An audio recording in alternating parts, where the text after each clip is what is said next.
Am I still to create the perfect system? Yeah.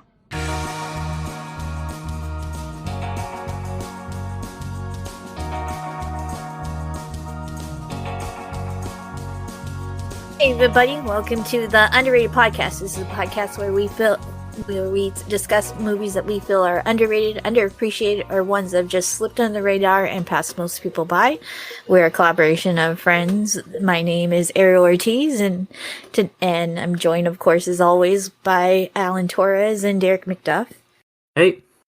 Hey. Hey, what's up, everybody? And today we are going to be talking about, as part of our Summer of Sequels series, TRON Legacy, the sequel to the 1982 cult classic TRON. This film brings back two of the main actors from the first one in the forms of Jeff Bridges and Bruce Littner, as well as add new characters of Garrett Hedlund and Olivia Wilde. With incredible development on the practical effects that the first one was praised for, along with the now very iconic soundtrack by Daft Punk. This film, to me, represents the perfect sequel, but also wrongfully underrated. It has 51% on Rotten Tomatoes by critics and 6.8 on IMDb, which it shares with its predecessor. Same score.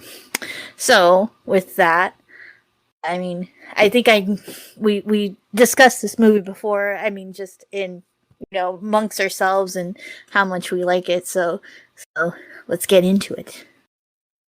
Yeah, I really do like Tron Legacy, like it's one of those, it feels like a kind of a big swing type movie, even though it is a sequel to, this kind of beloved cult classic. It is just like this big, weird world building movie with all these crazy effects, and man, I'm like, that is something. Like, the effects are incredible, and it does build on the first one through those effects. The first one was revolutionary for its effects, but something that I felt like this one brought to the table that Tron 1 didn't really bring is that it does have a lot of like kind of elements about philosophy and religion and like, what does stuff mean, and that the Tron 1 was just kind of like a fun, cheesy 80s movie that kind of became a cult hit because it's kind of like, whoa, computers are crazy.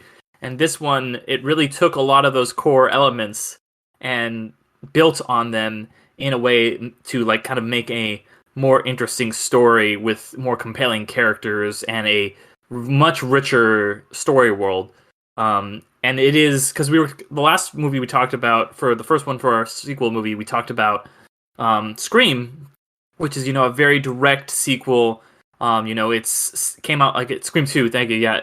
And this came out, that came out a year after the first Scream, and it was very much just a direct follow-up, where this one is, it's one of those long-awaited sequels. So this is kind of the opposite. Like those movies that, like Tron is like, such a cult hit, and for years and years there's rumors like, oh, there's going to be a sequel, and almost 3 decades later, I think it was 28 years since the release of the first Tron, we finally got a follow-up, and it's one of those movies where it's like, if you have seen the first Tron, it is very rewarding because there's a lot of things in it, like, like stuff like references like, oh, end of line, or like how, you see Jeff Bridges' character has evolved. Like, his character in the first one, maybe kind of not the best dude, and that's kind of reflected in, yeah, and him being kind of a villain in this movie. Like, he's kind of just like a corporate, like, oh, I gotta get my royalties, and over the years he's kind of like become like a Zen Buddhist kind of like Big Lebowski-esque figure, and his former self is literally the villain in this. So you do get rewarded for having that knowledge, but it's also a sequel where you can kind of just go in cold. You don't have to have seen the first Tron. You can just go in and watch this movie, and you'll get the gist. You'll understand, like, story beats that happened in that first movie don't really matter. But the things that do matter are kind of, told to you, but not in like a way where it does feel like it's taking anything away from the movie. So it does feel like a great kind of soft reboot type, long gestated sequel, because honestly, like, these long, like when you have a gap this big between sequels, it's really fucking hard to pull off a movie that does feel like it belongs, because a lot of, actors might have moved on, or writers, directors. A lot of the writers and directors were new. It was Adam Horowitz and Edward Kitsis, who They did Once Upon a Time. They were writers for Lost, so I obviously have a lot of respect for them.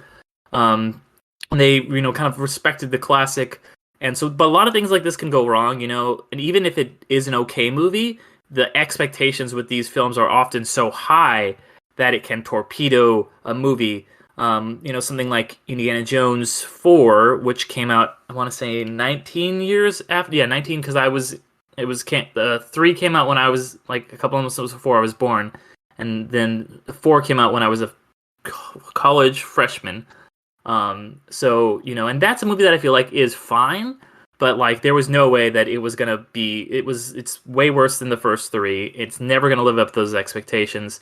And I think that's what really hurt this movie a lot too, is that like it is this cult classic, and no matter what you're gonna do, you're never gonna, these people who have been these hardcore Tron fans since the 80s, and all the critics are like, it's not the same, and other than like a Mad Max Fury Road, it's really hard to grab both the critics and do well financially. There's another movie we'll be talking about later on this series that did well critically, but a long gestating sequel that did really bad at the box office, and this one did okay at the box office. It made its money back to the point where Tron 3 has been on and off again multiple times throughout over the years. It's back on right now, so that's good. But yeah, really cool, and holy shit, like this movie, like other than maybe Jeff Bridges de-aging in a couple parts, but this was like the first time that was done. It holds up really well, like all the effects, all the like battles and the light cycles and everything. Incredible. Like I was watching it on my TV last night. I was like, wow, this is so crisp and good looking. I love it. One of the best effects, like because it's very, very effects heavy. Like I think it only had a week or maybe even less of shooting because it was almost all done in post, but holy shit, does it look incredible. And I gotta say, this was also, when I saw it originally in theaters, it is a 3D movie. I'm not always the biggest 3D fan, and it was also in that post-Avatar boom of like, let's fucking make everything 3D. Because Avatar like made all the money, and they're like, okay, well, let's just make all the movies in 3D. And a lot of them didn't need to be in 3D. Like, I remember like the last 2 Harry Potter movies after they were shot, got converted into 3D. This Pirates of the Caribbean 4 was another one where it just looked god-awful in 3D, and there was no reason for it to be in 3D. But this one, you're like, yeah, I get it. This movie it was shot this way, it needs to be made this way, and, as cool as it is to, I've watched it a bunch of times, over the years on, my home screen, but like because I saw it a couple times in theaters actually, and watching it just on that big screen in 3D was an experience. This is one of those kind of big event movies that you see on the screen in 3D is just kind of like nothing else. I think for me, it actually captured the same kind of thing that the first one did. I think that it essentially is and that's why even hardcore Tron fans love it so much too, is that like it captured what what they were saw when they saw the first Tron movie, of that high techness and stuff like that. But because we're in a new age, that high techness is brought to another level. And so for me, I mean, I've been like, while I was watching this, I was reading through like, the IMDb reviews and stuff like that. It's just like so many. I don't know where these bombs are coming from, but like the ones that I was like flipping through, it was like so many of 9s, 10s, like just 8s and all this stuff of beautiful graphics and not just that, but also the story and like how much of a deeper story it is especially compared to the first one. The first one is very much like, I would say like an equivalent of a generic like video game kind of movie. You do get kind of like the little sense of that philosophy with the introduction of the users and the programs, and Tron feeling like like essentially like a Job kind of character of like a complete utter devotion to the users and stuff like that. But then this one kind of takes it into a different span of like kind of like of kind of turning of like, what are the users? Are the users, like gods, these programs, or not, or like, of course they're not. Like, that's what Flynn kind of represents at the end when he talks to Clue, of like, I am not perfect, and that's wrong that I told you to create the perfect world, because the perfect world doesn't exist. Like, there's its beauty of the world is in its flaws and stuff like that. And so, like, and then especially seeing, like, the prosperousness of the grid, but all the prosperous is like corrupted in a way, like of everybody wanting, especially with what's his name's character, I always forget his name from Good Omens. And Oh, talk about it? Michael Sheen, Zeus. Michael Sheen's, yeah, Zeus, like that character Yes, kind of thing. Eating the scenery. Oh my gosh, yeah. But yeah, I mean, it's just like, I like, as much as Tron, the first Tron was like very much an inspiration to pop culture in general. I feel like this kind of like is actually, like, I don't know, but like, I because I like go to Disneyland and stuff like that. There's like a secret group called well, like, kind of secret group called Mouse for Lifers, and they were created because of this thing at California Adventure called Electronica. That they just became friends because they just Electronica. Yeah. And they became friends because of that experience of this electronica, and so it brought them together, and then they created, like, okay, we want to share, like, this community with all these other, like, Disney and Tron and just pop culture buffs. So that kind of like spawned, and it's just like, yeah, like, it's that, I feel like the Tron, property in general just represents, like, the true nature of pop culture in a way, of like taking something that, yes, it doesn't, like, at least the first one, yes, it doesn't have, like, it's not an Oscar worthy movie and stuff, but it has a heart, and I think that that Tron Legacy just, like, makes that heart grow a lot bigger. I mean, just like I was telling, like, just the characters are so well written, and you understand where they're coming from, and there's no, like, BS in their interactions, especially between Kevin Flynn and Sam Flynn. Like, I told you guys, like, in the message yesterday when I was watching, I'm like, Kevin Flynn is essentially what Luke Skywalker should have been in The Last Jedi.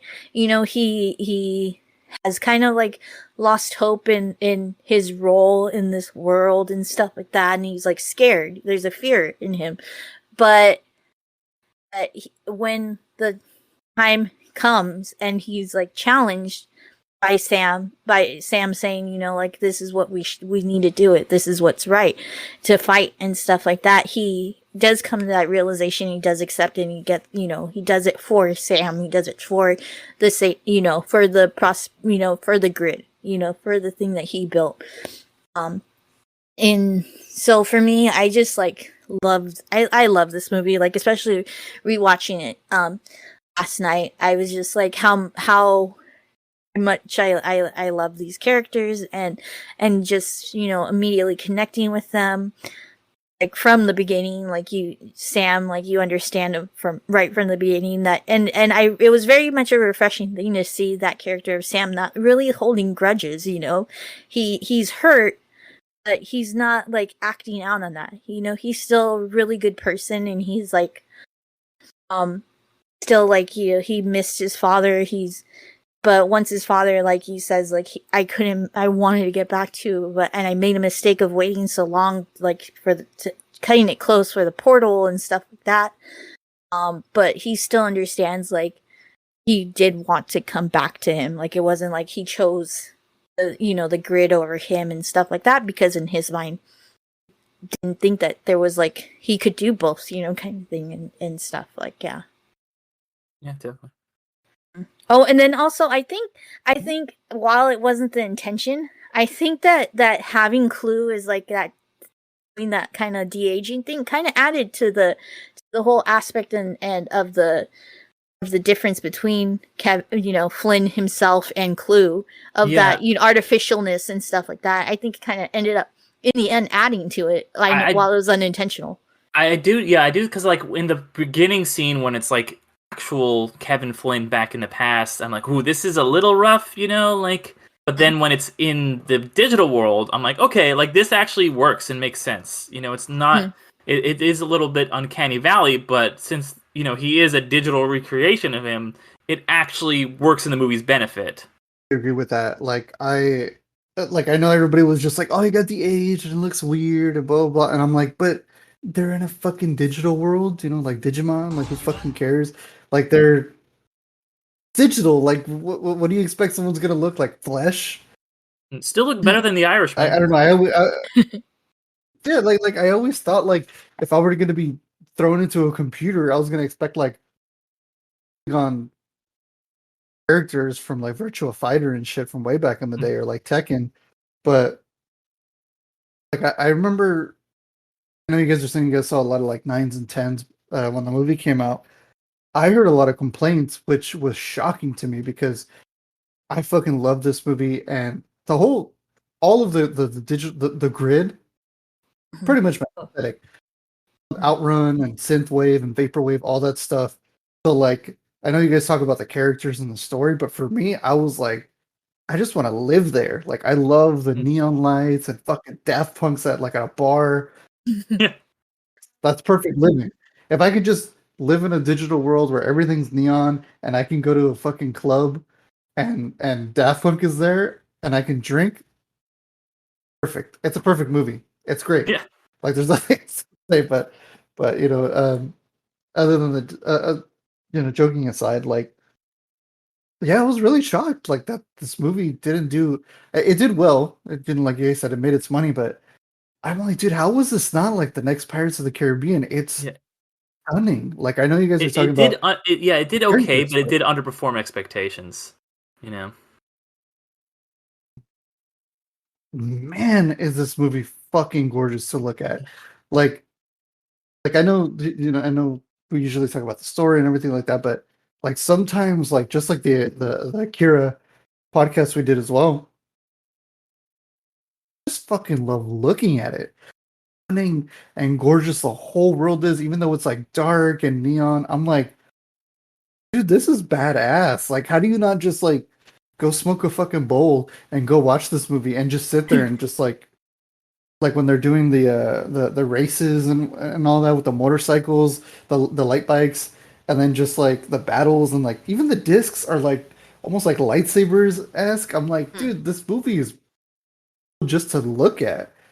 It still shocks me about it, and that's what I feel as well. Is that it's underrated as well, and like the electronica thing as well.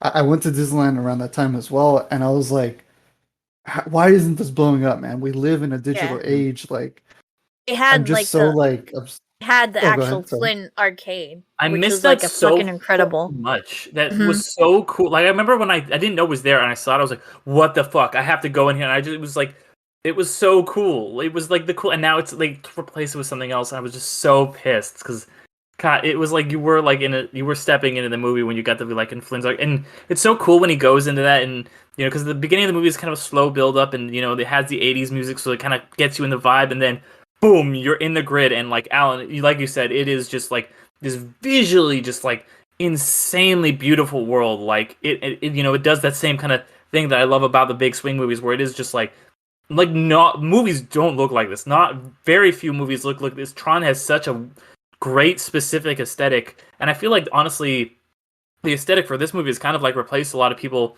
even the aesthetic for the older Tron. Like, people, when you think of Tron, you think of like the look of this movie because it's so sleek and clean and cool looking. And there's that ride, I think it's in Shanghai Disneyland, that's like a Tron roller coaster, and it looks like it's coming to Epcot. Is it? To Epcot. But it like looks like the fucking coolest thing, and I would die to have that at like California Adventure or something, or Disneyland. But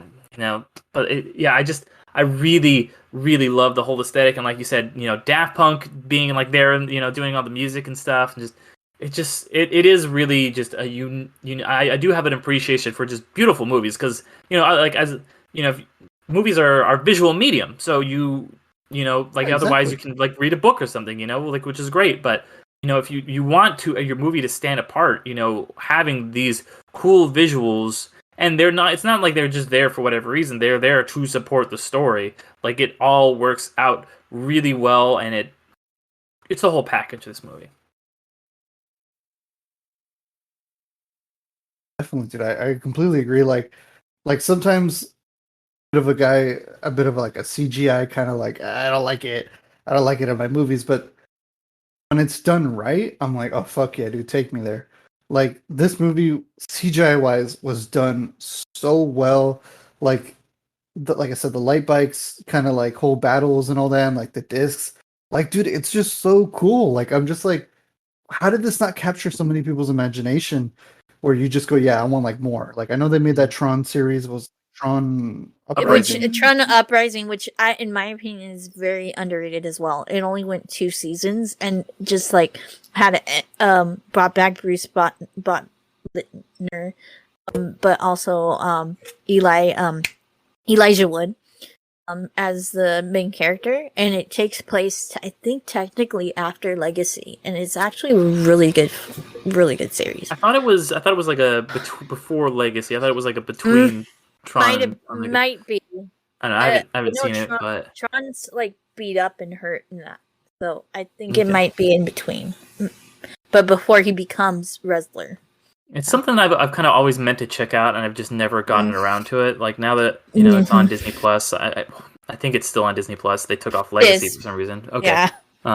But yeah, and also we should mention, you know, because we talked about, you know, how impressive like, you know, the visuals are and everything, and the soundtrack. We also got the sound design in this movie is phenomenal. Like, you know, just the way like, you know, programs will be talking and some of them sound like a little more electronic or something like that. And even little stuff like there's a Wilhelm scream in this movie, but it's like it sounds very like digitized. It's like you know, it's all these little things like this that it just the sound and like the sounds that things will make when like they turn on and it'll just it's so cool and you know, once again very unique, and it does sound like what you like. Oh yeah, if you were in a like computer game program thing and you were like flying around these ships and they were shooting lasers, this is what they would sound like. Really well done, just every technical aspect, not just visually, but as far as sound goes and as far as editing. Yeah, go ahead, Alan. I agree. I agree so much with the editing or the sound editing, because like when they like they take off the discs and then they kind of like brandish it, it's the same effect as like a lightsaber. Like it goes off, and when they like just activate it, it makes that noise. It's so fucking cool. Like I'm just like, oh, I can believe that's a weapon. Just like a lightsaber, you're like get cut by a disc or a lightsaber. I'm like, no, fuck that. Like it's really badass. That should near me kind of thing. But also too, kind of going back to the whole story thing, what I really love though, sometimes with sequels, you know, sometimes they come out a little too far apart, like this one. What I really appreciate is when the writers go out of the way to be like, okay, dude, the first one came out back in like the year 156 BC or whatever, but they're able to like kind of start the story in a way where you understand the world. Like they introduce it where you feel like you're like, I'm okay. I don't think I missed out.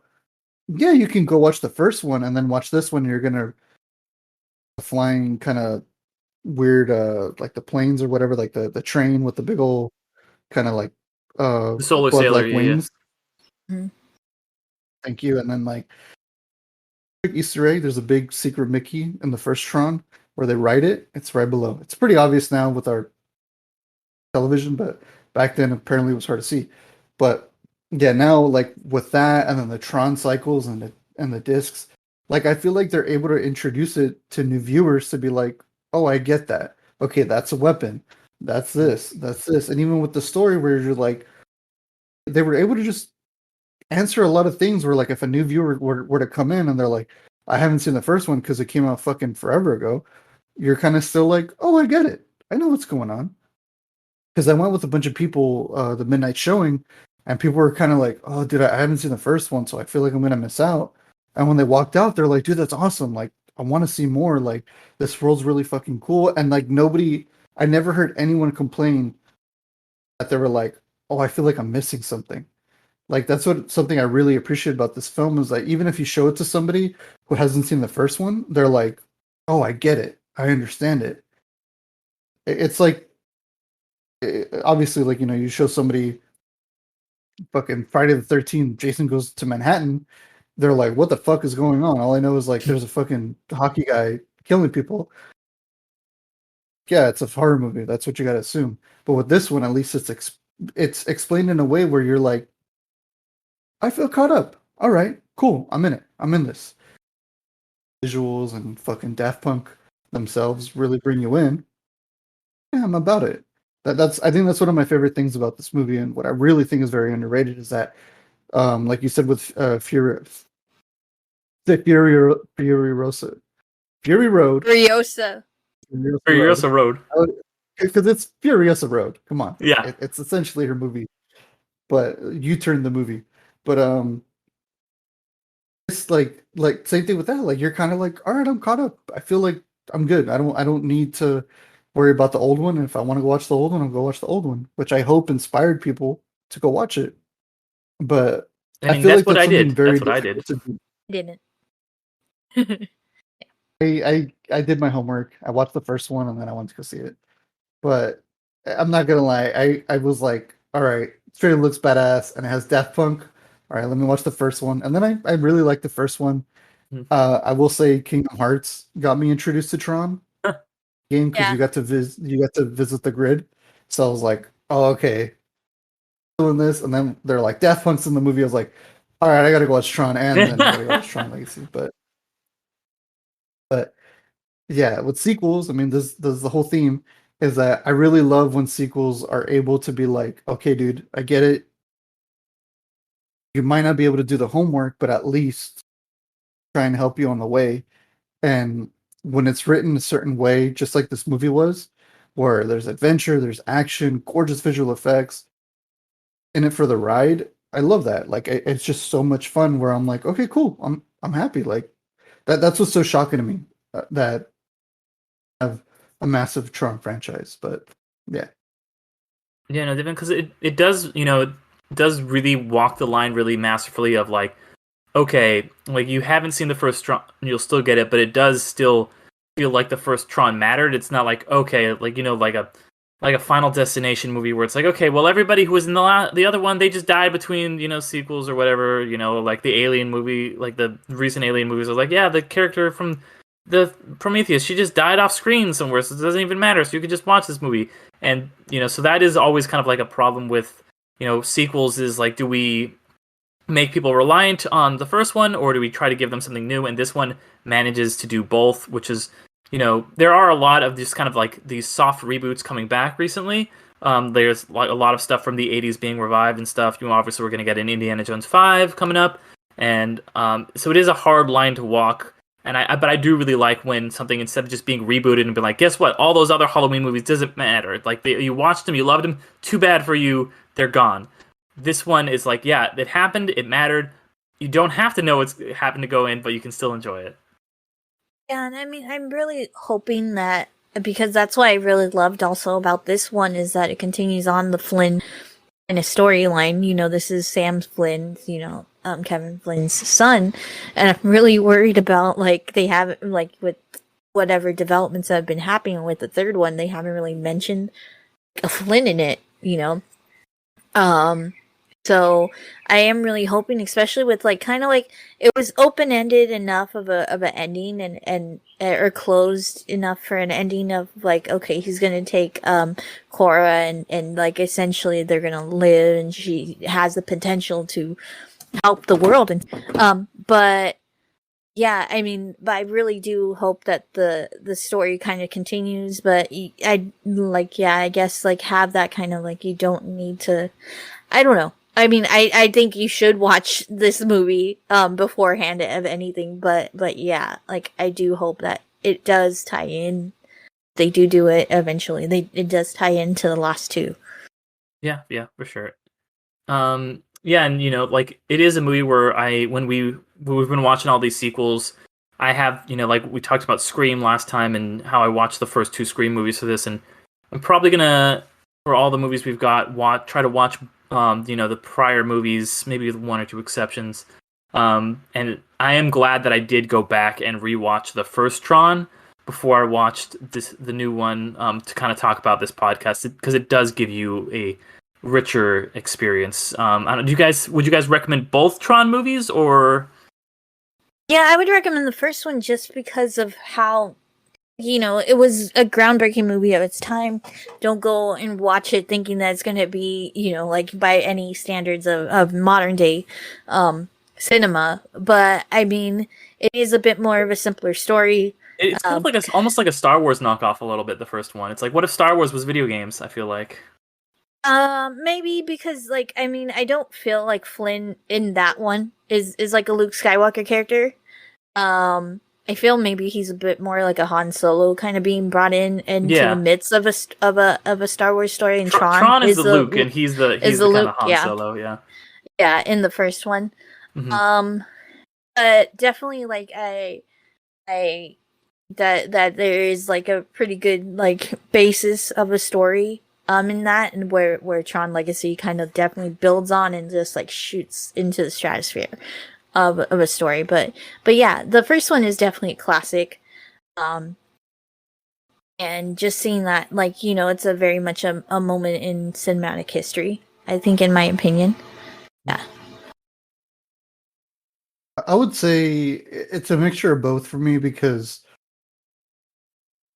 it depends on how you feel as like a movie watcher, because casual and you're like, I just kind of want to watch it, I have to watch the first one.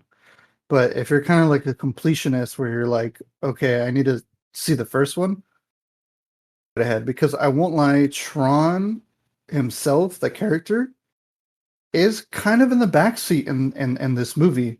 Like, he's really not the focal point at all. And even in the original one, it was about Flynn. Mm-hmm. It's very much an Tron's just Akira kind of thing. There.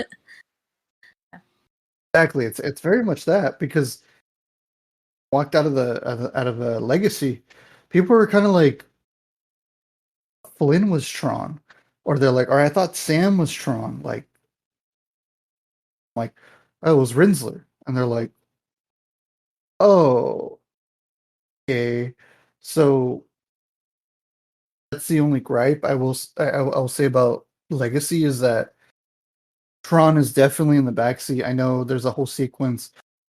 He has Tron and Clue, and they're building the grid, like they're upgrading it and everything. But I will say you can watch it casually, but if you feel like more, I'd say watch the first one. So it's really up to you. If you're like, I just want to casually watch it, watch Legacy.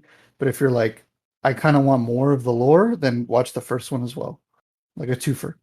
Yeah, because the first one's good. It doesn't really hold up so much. Like, this one has, I felt like, aged well over the past 10 years. Tron is like, okay, like, this is a cool relic of the past. If you want to kind of see, like, oh yeah, like, this is where a lot of this stuff came from. Like, this is kind of like, where a lot of, like, that's kind of like the origins of, like, Pixar and stuff like that. Like, they worked on that movie, and just kind of seeing how computer animation, like, where it's come from, and, like, CG has come from. That it's kind of a cool experience to watch it from that angle, I think, for sure.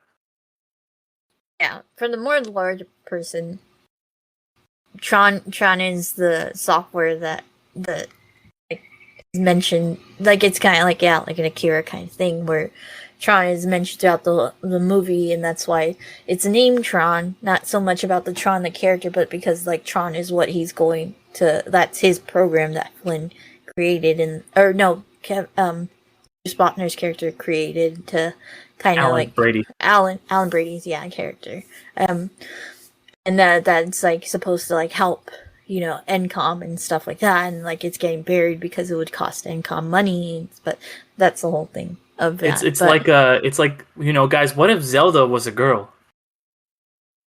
Oh yeah. It really is one of those things. Yeah, definitely. I'd say, yeah, just both. fuck it. If we're the summer sequels, just like with Scream 2, the previous episode, watch the first two. This one as well. Watch Tron and then Tron Legacy. Just why not? It's summer. You're gonna have more free time. Fuck it, make a night out of it. Watch the duology, I guess, of Tron. Yeah, for sure. Well, with that, I guess we could wrap things up. We're just saying I'm definitely recommending this. If you didn't catch that from everything else that we've been talking about. But of course, like always, we are the Undercast Company. We do have a few other podcasts that we do. I host a podcast called You've Never Seen, which we discuss movies that are considered a part of cinematic history or pop culture history, and whether it's me or my guests, one of us has never seen it, and so we discuss the movie after that first viewing of this iconic movie. And then Derek has one called Gateway Episodes, which is finishing up its first season, and that one is pretty kind of similar, where he takes him or his guest watching a episode of television that's considered a gateway episode into that television series, and seeing if they will step through the gateway for that series. I would like to thank everybody, and please hit that subscribe button on your podcasting app to make sure that you are always notified when we post a new episode of the show, and to continue to hear us babble. And we really appreciate if you could leave a rating and review on whichever podcasting app or website you listen to us. It really helps us out, and we'd like to hear what you think about this podcast. And so with that, thanks as always, and thanks for being amazing. I'll see you guys in another life. Take it easy, everybody. Thank you so much.